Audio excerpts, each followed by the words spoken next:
3 महामंत्र। ओम त्वमेव साक्षात् श्री महालक्ष्मी महासरस्वती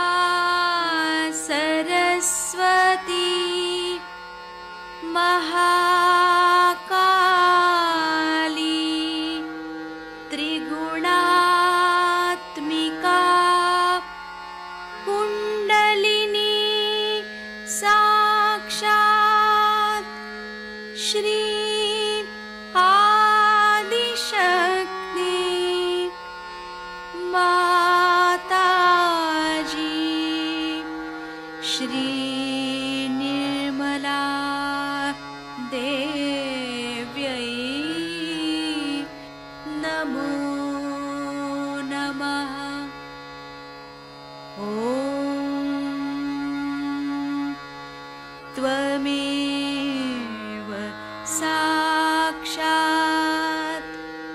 श्री कल्की साक्षात् श्री आदिशक्ति माताजी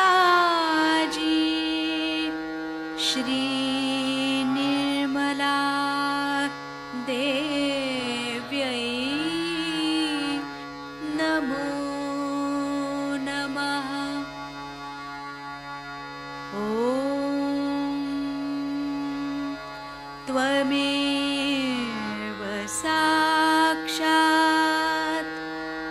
श्री कल्की साक्षात् श्री सहस्रार स्वामिनी मोक्षप्रदायिनी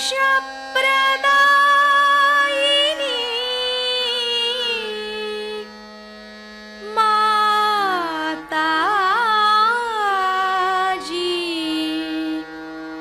श्री निर्मला देव्यै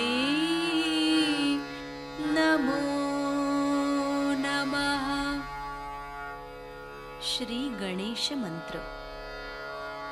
ओम त्वमेव साक्षात् श्री गणेश साक्षात् श्री आदिशक्ति माताजी श्री निर्मला देव्यै नमो नमः।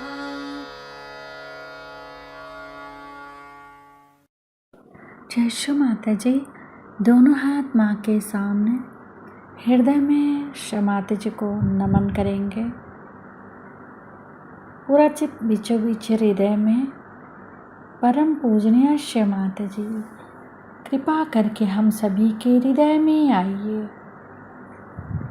श्री माता जी, हम सबको क्षमा कर दीजिए, हम सभी अज्ञानी हैं। श्री माता जी की छवि को बीचों बीच हृदय में निहारते हुए श्री माता जी हमारे इस हृदय को और पावन कीजिए।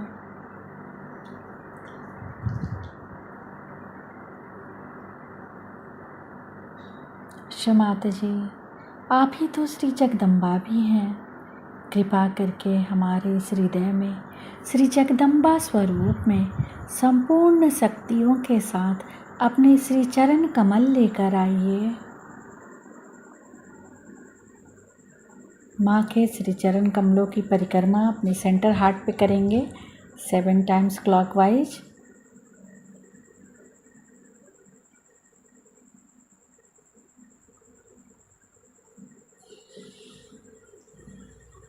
श्री माता जी, हमारे इस हृदय में अपने श्री चरणों की पूजा होने दीजिए।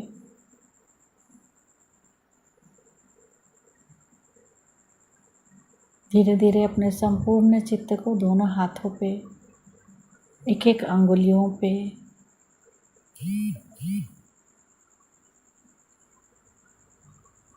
क्षमात जी, हमारे समर्पण को स्वीकार कीजिए। धीरे धीरे अपने संपूर्ण चित्त को राइट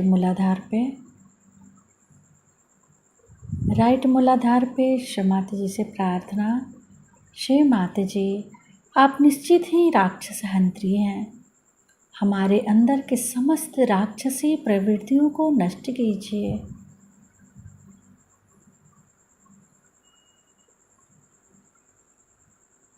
श्री माता जी, आप भी राक्षस सग्नी भी हैं। हमारे दाहिने मूलाधार के समस्त विकारों को नष्ट कीजिए। अपने संपूर्ण चित्त को राइट मूलाधार पे ही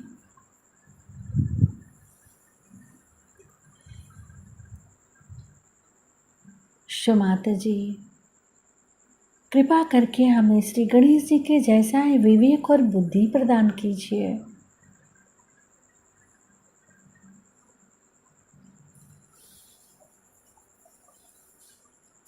श्री कार्तिकेय मंत्र।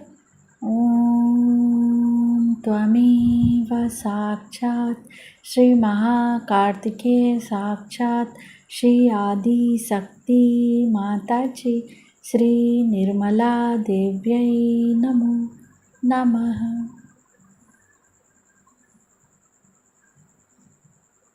अपने संपूर्ण चित्त को दाहिने मूलाधार पे पूरी तरीके से स्थिर करेंगे।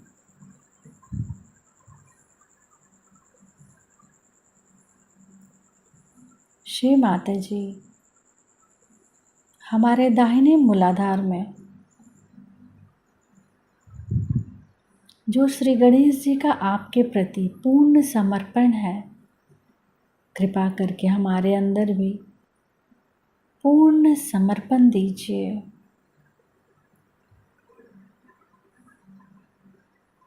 राक्षसांत्री। ओम त्वमेव साक्षात् राक्षसहंत्री साक्षात् श्री आदि शक्ति माता जी श्री निर्मला देव्यै नमो नमः। राक्षसधनी। ओम त्वमेव साक्षात् राक्षसधनी साक्षात् श्री आदि शक्ति माता जी श्री निर्मला देव्यै नमो नमः।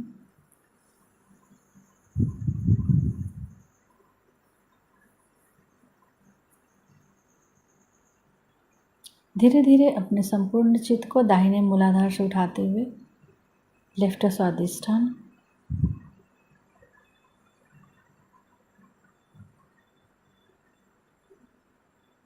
श्री माता जी, कृपा करके हमारी समस्त इच्छाओं को शोध इच्छा में बदल दीजिए। पूरा चित्त लेफ्ट स्वादिष्ठान। श्री माता जी, कृपा करके हमारी समस्त इच्छाओं को शुद्ध इच्छा में बदल दीजिए।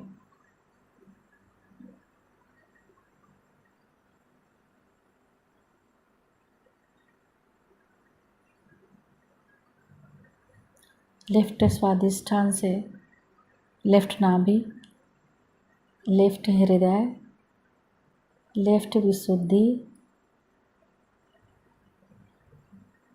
इसी तरीके से फिर से नीचे आएंगे। लेफ्ट विशुद्धि से लेफ्ट हार्ट, लेफ्ट नाभि, लेफ्ट स्वादिष्ठान। श्री महाकाली भैरव मंत्र नीचे से ऊपर जाते हुए ओम त्वमेव साक्षात् श्री महाकाली भैरव साक्षात् श्री आदि शक्ति माता जी श्री निर्मला देव्यै नमो नमः। धीरे धीरे अपने संपूर्ण चित्त को सिर के तालु भाग पर माँ की अमृत वाणी सुनेंगे।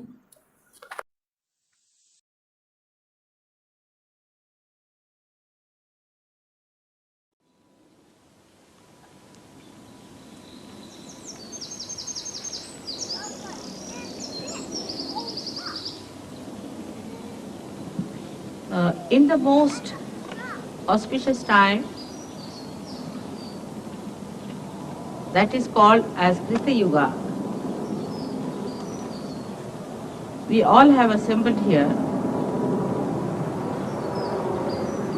to understand the ways and methods of establishing our principle of a master.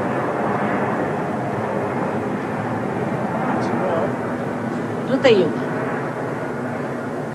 Krita Yuga means the time when you have to do something. Krita, when it was done.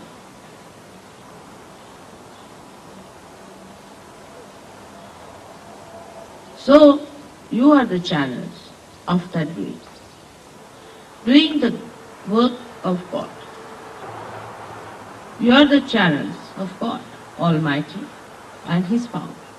On one side, you have to carry the dignity, the glory, and the assumption that you are a guru. On the other side, you have to be completely surrendered to your God Almighty. All your dignity, your authority comes from Him.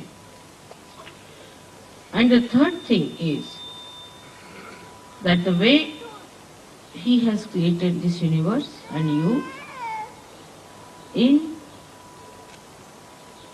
a mood of play, you have to see His play.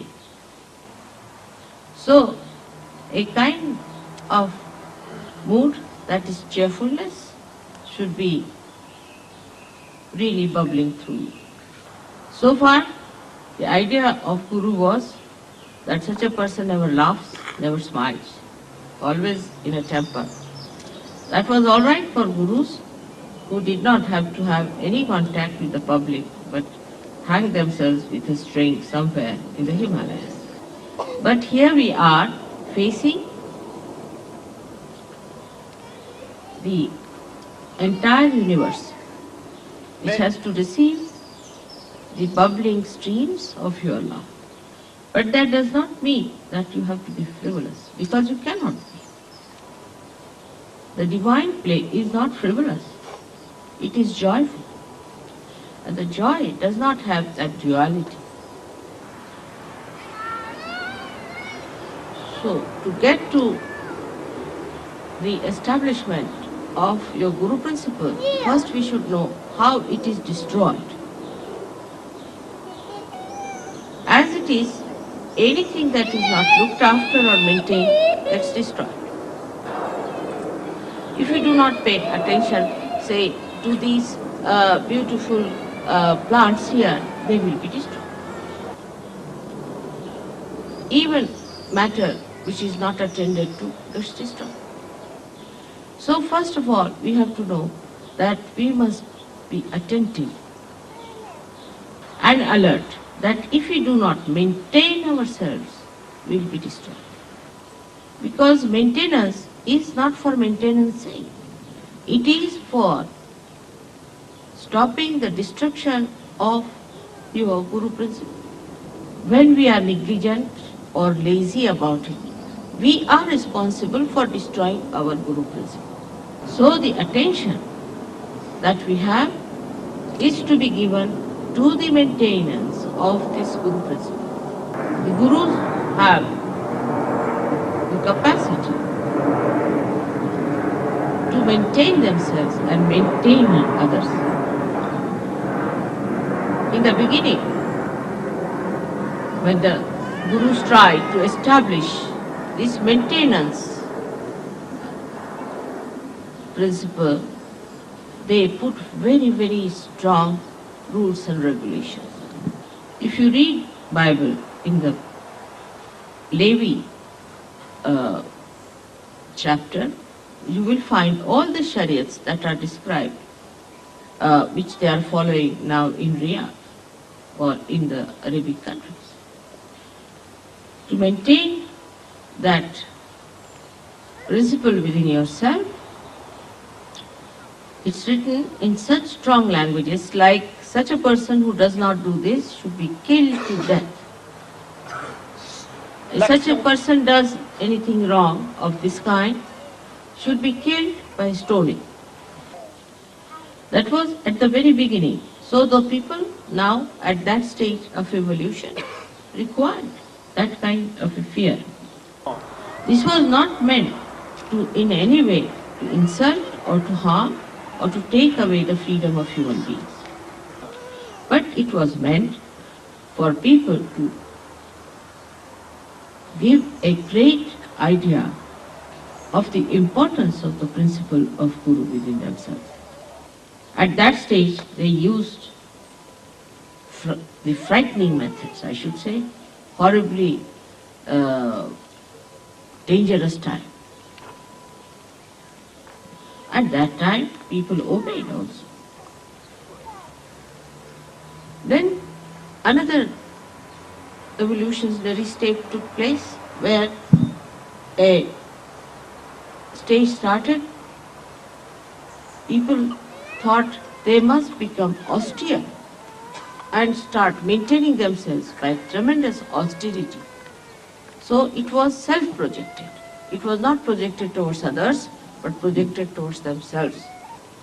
We can say that the first wave started when the Guru, the primordial Guru, said that if you don't do this, then you will be killed. The second stage was where the disciples accepted this within themselves and started telling themselves that if we do not do it, we'll kill ourselves. Austerity started on the basis of wisdom and not on obstinacy. But then it became even fanaticism. So it went to one extreme. It started with the idea of maintenance. It started with the idea of maintenance. Maintenance itself became impossible, or perhaps they thought that they are not being able to maintain. They got confused, and to them rules and regulations became more important than maintenance itself. Thus you find they destroyed themselves. The wisdom or the essence of Guru Tattva is a balance. Like when you maintain a plant, if you do not give it water, it will die. If you give it too much water, it will die. So the wisdom lies in understanding how much water should be given to the plant so that it comes up at its best. Now this wisdom has to be achieved through your vibratory awareness. You are placed under the most fortunate circumstances that you are realized souls before your Guru Tattva is fully established. You have all the powers that any Guru can aspire without having the establishment of Guru Tattva. Especially you are under the complete blanket of the clouds of your mother's love. But in no way mother's love is going to allow you to destroy your Guru principle. As I told you, that Guru principle is a very sensitive thing and is destroyed if you yourself do not try to maintain it. First of all, the destruction starts from the very source of our being. I mean to say that our being is created by 5 elements. And the 5 elements have a capacity all the time to get destroyed. Any one of these elements, if they are not looked after, they get destroyed. That is the built-in capacity of the elements or of the matter, as you can say. So to maintain them is important. Some people have an idea that once you become a guru, you need not maintain everything, it is maintained by itself. It is not. C'est faux. Agreed that the spirit definitely enhances the beauty and the health of these elements. But at the human level, there is always a greater force that is trying to destroy it. So till we have completely become the spirit, there is always a chance of this destruction working it out. One may say, why this balance needed? And this is an important question which we should be able to answer all the people who ask us. Without the balance, you cannot ascend. If you cannot ascend, what's the use of our becoming human beings? For example, everything is God, but nobody is aware. At the human level, you become aware. Means everything exists. Everything is there, but it is not aware. Say there is a stone, that is also God, but it is not yet aware. Like say, this area is completely dark and we are blind. There is nothing to be seen, to be felt or experienced when you are in that condition. Actually, one thinks that darkness is the truth, that ignorance is the truth. But when the sun comes up and the light comes in and your eyes open, you start seeing everything. You start becoming aware. So at human level, you are aware at the highest point. Now this awareness has to become the awareness of the spirit. That has happened to you. You have felt the spirit. But the balance is not there as yet. Your mother has pulled you out and made you that, but still there is imbalance inside. If you go slightly to the left, you can be destroyed. You go to the right, you will be destroyed. So you have to try both the things, as I have told you the methods, which I'll explain. First of all, you have to be austere with yourself. Just separate yourself from yourself. Separate yourself as a spirit and look at your ego and superego. Now you start watching the ego and superego. Do not maintain it. They are the destroying forces.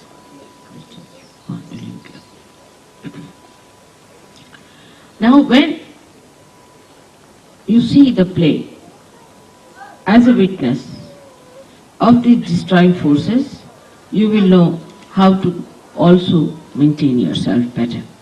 To separate yourself is easier when you take to austerity. The worst thing that elements have done to you is that you have formed habits, all kinds of hangs-up. Some people are fond of bathing, some people are fond of not bathing. Some people are fond of getting early in the morning, 4 o'clock, and singing songs and waking up everyone, and some are good at sleeping till 10 o'clock. Some like very light colored dresses, some like very loud colored dresses. If you are English, then you want to have English style everything. Horrible insipid food. If you are French, you want to have wine little bit. If you are Italian, you want to have carbohydrates too much. If you are Spanish, you want to have too much fats. If you are Indians, you want to have too much of spices. So to change this habit, you have to give first of all the extremes that you like. Now if you say that I like bland food, then you should say I must eat lot of chilies. If you say I like pale colors, then you wear very loud ones. Go from one extreme to another extreme to begin with. But I have seen people, when they go from one extreme, they get stuck up on the other side also. So, we have to be in the center, not to the extremes. A man who is an Avdhuta, the one who is a great master, can never be hanged up by any hangs up. He cannot be ruled by any ideas that I like this. He sees beauty in the lush greenery, and he sees beauty in the trees which are devoid of any leaves. Now the trend of getting to austerity in a very funny way has started in the West. Like, if you comb your hair, then you are no good. If you do not smell in the body, then you are no good. If you don't look like a pig, you are no good. All kinds of funny sort of ideas have crawled into the mind because they are going to the other extreme. But we have to learn from the nature. Nature dresses up itself when it has to greet the spring. And when it is the winter, it just gets completely undressed, I should say, because the leaves have to go to the Mother Earth and that the sun has to reach the Mother Earth. It is not attached to anything. Surprisingly, it is much more elemental than we are. While we who are spiritual should have no attachment. But this idea is also a mental idea, which is the worst attachment. It's a very funny attachment, which makes me laugh. That's the biggest joker I've seen, that people get attached to mental ideas. It is like believing that whatever you think mentally will just happen to you. Say for a mental person, he has to go to picnic. He will mentally put in his mind, he is going to take this, that and that. He may even open a file and write it down that I'm going to take this and this and this with me. And when he goes to the picnic, he'll find he's high and dry because he's not taken anything with him. It's all in the file. Your mother is good at speaking and she speaks to you, but it should not be your mental attachment. Like, yes, mother says so and everybody discusses with such great enthusiasm, this is that, but it's not become part and parcel of your being. But it's a very common attachment nowadays with all the people knowing about everything and having nothing. This mental attachment is to be really attacked. Becoming is seeing. Becoming is experiencing. Becoming is seeing, it is experiencing. Like, if I have to come to this place, I must come and see it. If only I have thoughts about it and mental idea, mental picture, it is no good. It's not mine. It's not the truth. So when you become aware, actually what happens? That you see it yourself. So let us see. Get out of that mental conception that you know already about. You do not know, because what you know is just mental. That should be a part and parcel of your being. Now, how to do it? Some will say that we'll just go on being austere about it. Then that will become again another obsession. Some will say, all right, mother has said we should enjoy, so we'll just enjoy. How to strike the balance is the big problem, but should not be with people who have vibratory awareness. In that also you can be obsessed. I have seen people talking as if they are all great Sahaj Yogis and no vibrations and saying they are getting vibrations. It is so deceptive. So one has to think that we have to go further and see more and more and know about it. But if you then ask a French, how are you? Then under the influence of this they'll say, like this. That means they are always in imbalance. You ask an Englishman, he'll say, don't know. or they say, I know. There's nothing in between. Now, we have to understand that we are carrying a light in our hand.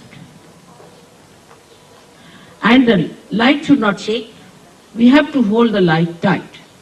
And we should have a concentrated attention towards the maintenance of the light.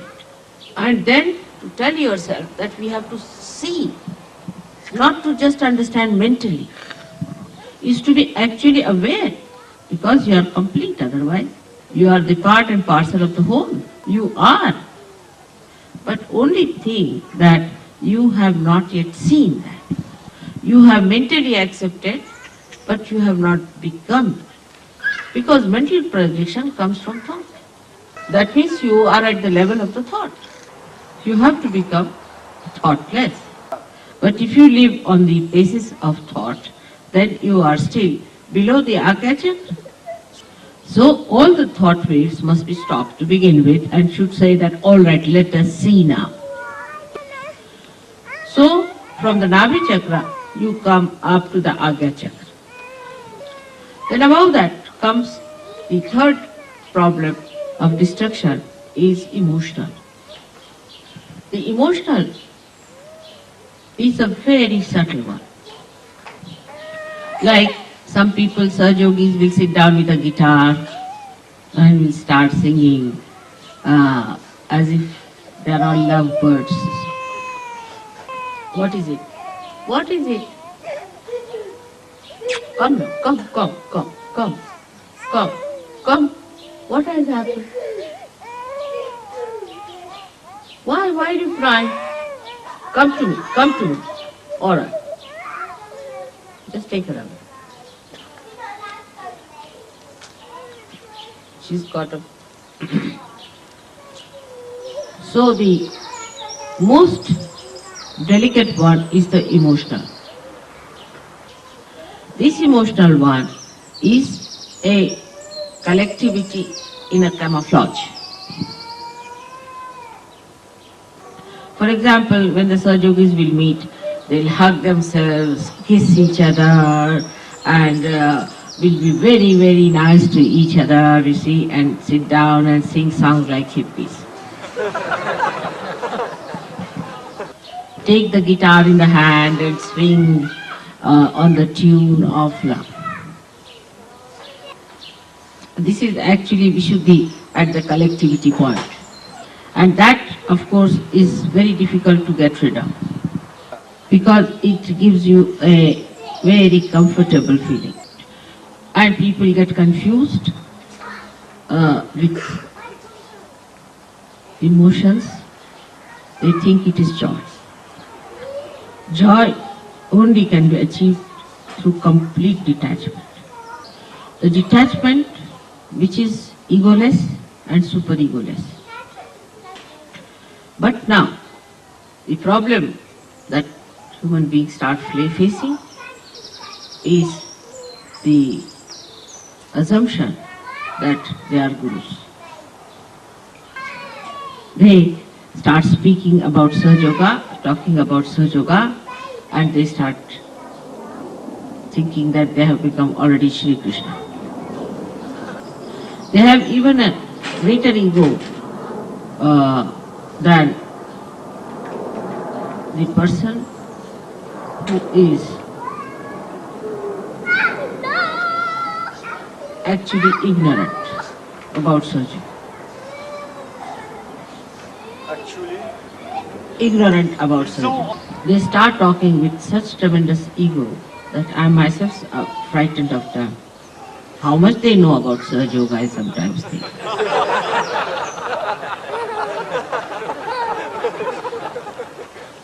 And they start asserting it so much that it's frightening.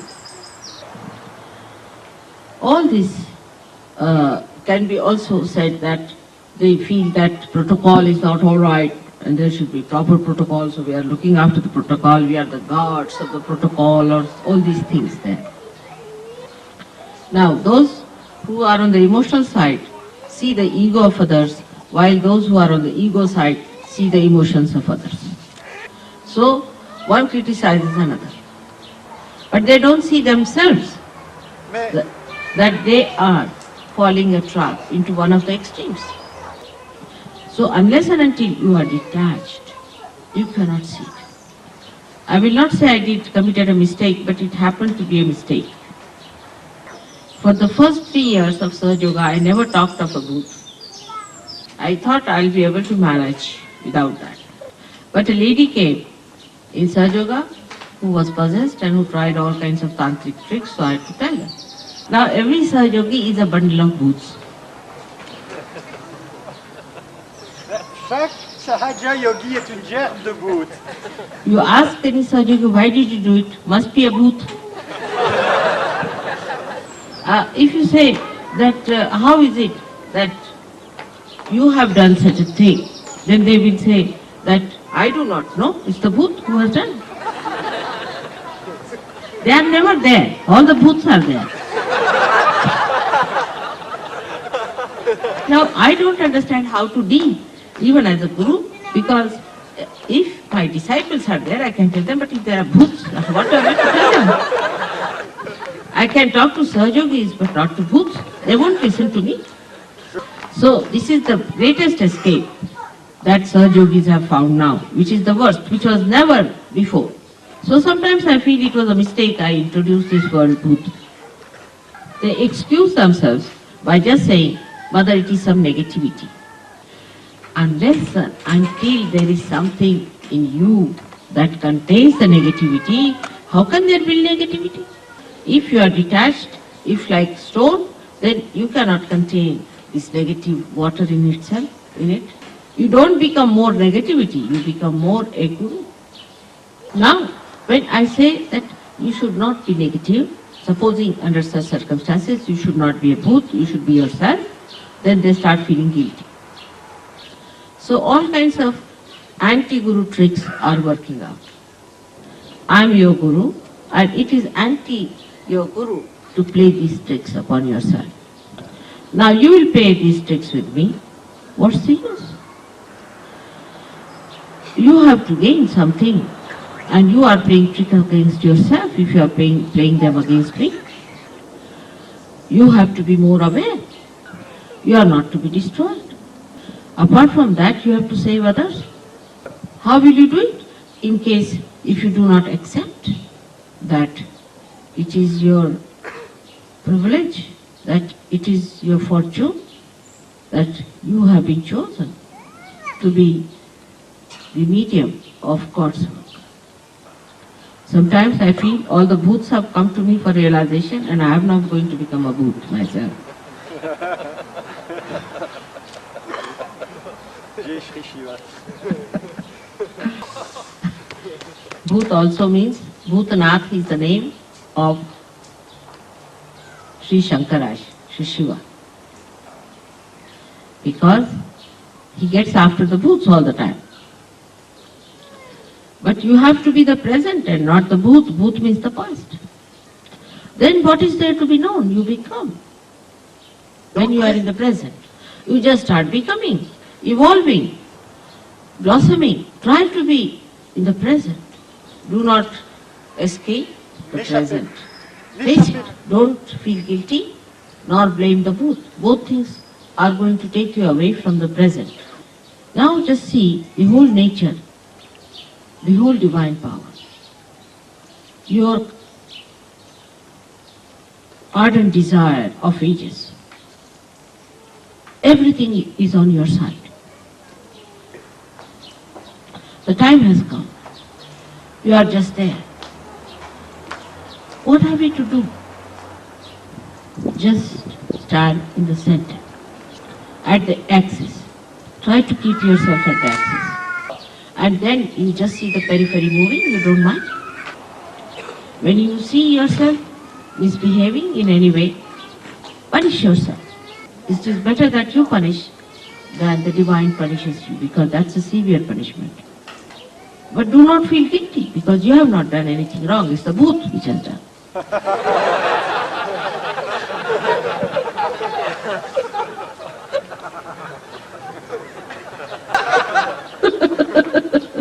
So, we come to the point that we should realize that we are gurus and we cannot be booths. we have to change our outside also to become good gurus. For example, we have to learn good manners. Then these manners become your nature. Sometimes people who are very fond of food, I always tell them they should fast. Whatever you are fond of, try to give up.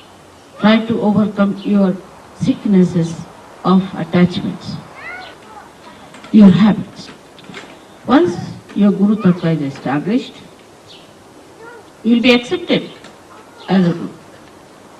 There will not be any need for you to say that you are a Guru. People will know that you are. We don't have to then write on our foreheads that we are Gurus. People will know that this is a Guru walking. You can see the divinity walking. You can see the dignity walking, the glory coming out. You have to change from within, and the light of that within enlightenment will be shown outside. But it should not be a mental idea or an emotional idea, but should be the happening, the becoming, the awareness. You have to experience through your own experimentation upon yourself. Even I do that. When I cannot reach you from one end because you are a bhoot, I reach you from the other. If somebody says he is a bhoot, then I see that he suffers a little and faces it, the bhoot in him. For example, I tell someone that please do this, and he forgets completely about it. And he says it is a bhoot that has done. So then he loses his purse, and then I say the bhoot must have taken away the purse. But I experiment with myself. I first see how I should approach you. If it doesn't work out, I try something else within myself, because it's a very tricky time we are with. If we had gone according to the Shariat or the chapter of Levi, all the booths would not have been here. Maybe no Sahajogis might have been left also. And this mental projection is such a common thing that is difficult to detach people. But only way I can play tricks with you is by experimenting myself on you. In the same way, you must play with yourself and try to put yourself in an experimental box. Today is the day of Guru Puja, the day when you have to worship your Guru. You are really fortunate to have a Guru, which is a mother. And my mother and Guru is this Mother Earth, which teaches me how to deal with human beings. And she's the one who also, in every stage of difficulties, helps me to correct my own methods of Nirmala Vidya. She has been such a kind mother and a kind Guru to me. And she is such a soothing personality. All this green, though is given to her by sun, as they say, is just to soothe us all. She wears the green upon herself. And the green is the Guru principle.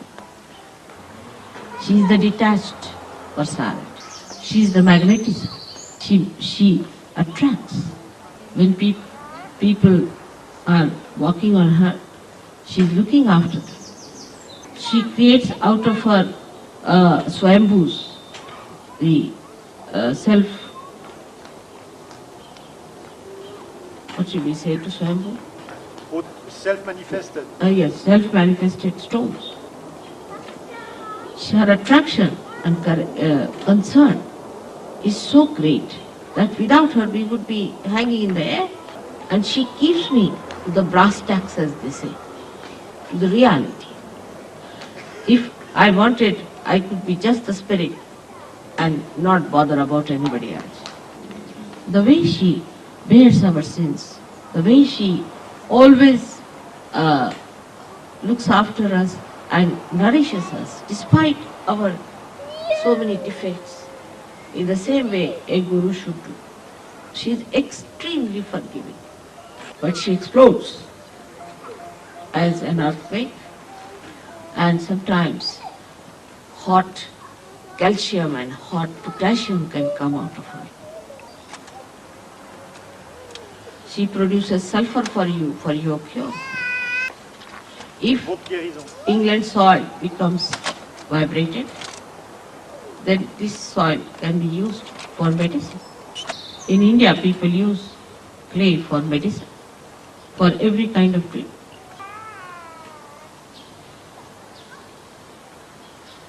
The understanding about Guru Tattva one can have from the Mother Earth. So let us touch the Mother Earth and bow to her.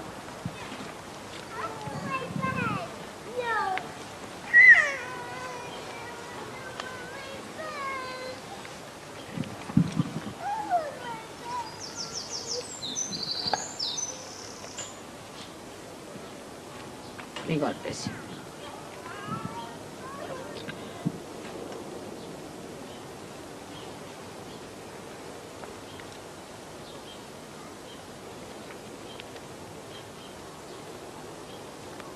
She's sucking.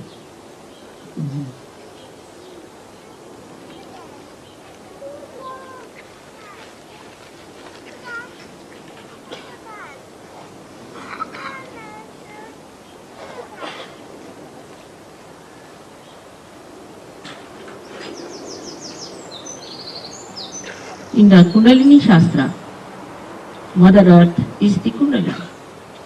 Mooladhara is the Mother Earth. So, for us, Kundalini is the most important thing.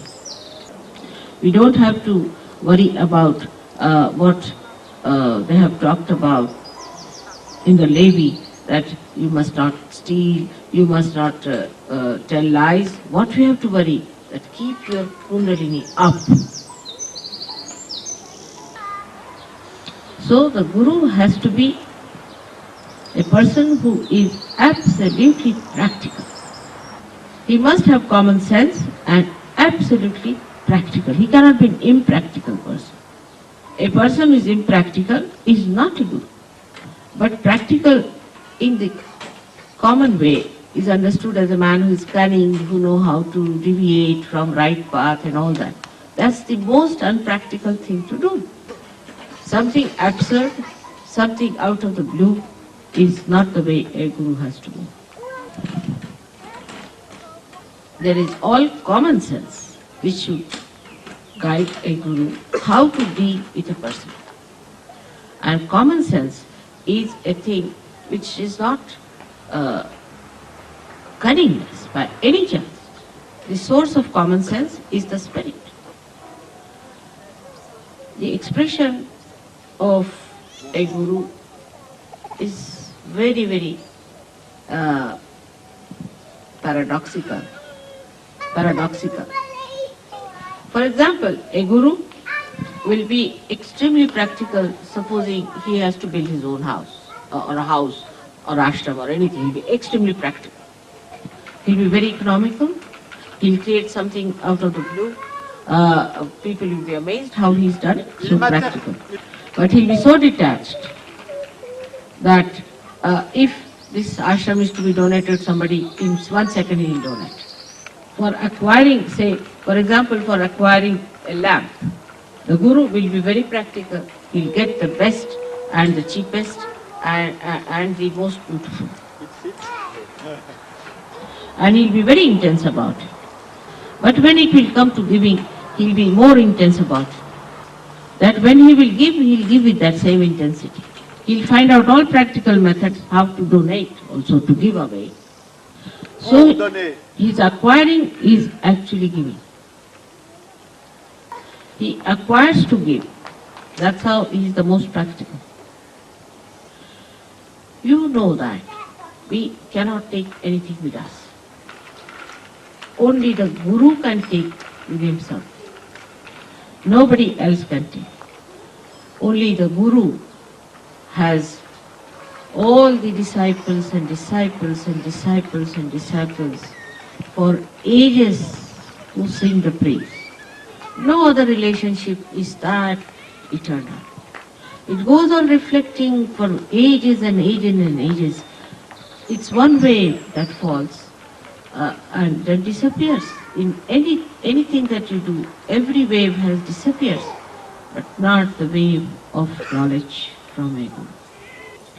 It's even higher than the divine principle, because it explains. The divine principle cannot explain. It's the Guru who explains it. Not that it manifests, but it explains and it works out. So he is the master of the divine power. So in a way, divine power is like the meaning of the Guru. Like the word has the meaning, and the word has the meaning, and the word serves the meaning. But in a Guru principle, the divine serves the Guru. Everything is at your disposal. Everything is at your disposal. When you are a Guru, all your chakras are at your disposal. All the universe is at your disposal. Because you are the Guru. It's like the director of the show. The stage man, the gentleman who is in charge of the lights, the gentleman who is in charge of the loudspeaker, everybody has to serve the director because he is training the actors. But the Guru principle has to be so much unchallenged. It should be of such a capacity that nobody can challenge that. It should be such a capable personality that nobody should be able to challenge the Guru. Then only it will work out. So you have to work it out in such a way that you are absolutely unchallengeable. And you are especially fortunate that you can see yourself and correct yourself, which nobody could do before. You are your own Guru. This situation never happened. You are your own Guru. And let me be your mother. That would be the best for me. So today is the day when one has to determine how far you are a Guru. First one, you have to take a pledge that you will establish your Guru principle. Second point. Thirdly, you have to pledge that you will establish Guru principles in others. Fourthly, you have to know that there is a little snag that your Guru is a mother. She is too kind to be a Guru, too mild to be a Guru, and extremely tolerant. So it is better that you take up the strictness towards yourself and look after yourself. May God bless you.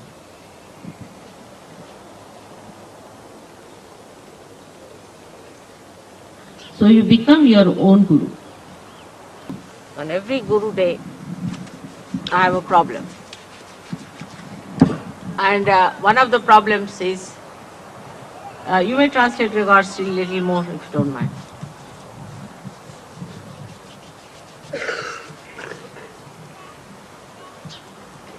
On every Guru Puja Day, I think I should become a complete Guru, and at least on one day I should not be a mother.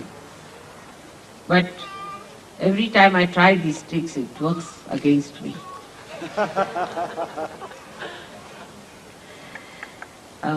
Last year in India, I told them that this time I'm going to be just Guru and you have to only give me a shawl and I will not take any sari and nothing like a mother. And I was very stern with them and I said at any cost I'm not going to take a sari whatever you may do. And they were very unhappy because they had bought a sari for me and they said we have also stitched a blouse and a petticoat and mother you must accept you are our mother also. So they said, I said I'm going to be very hard like a guru and nothing doing today, nothing is going to convince me. Because again you become the mother, then the whole thing becomes again the soft business.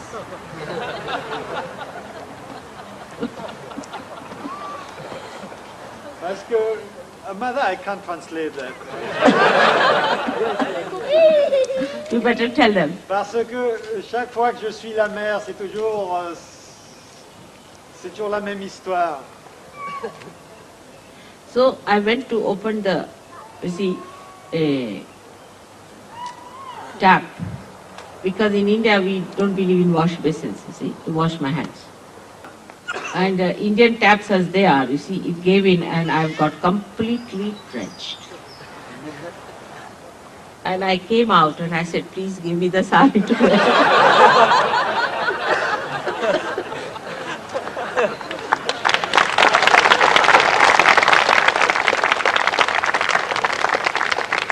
Today I had decided to be a real guru and a very hard one.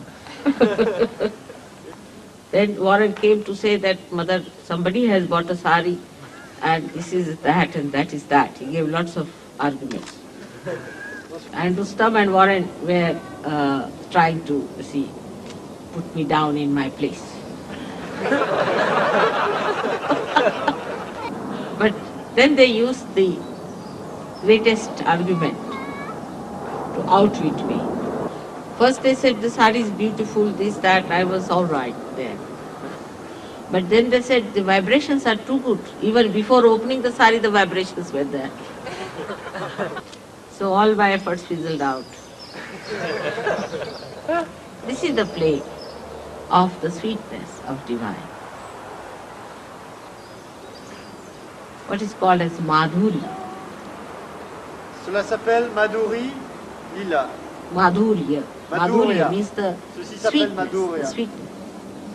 And this is the one. That's such a hide and seek of joy in life. And that is what I have accepted. So first we'll have the mother's puja. Et je l'ai accepté. Donc d'abord, nous aurons le puja de la mère.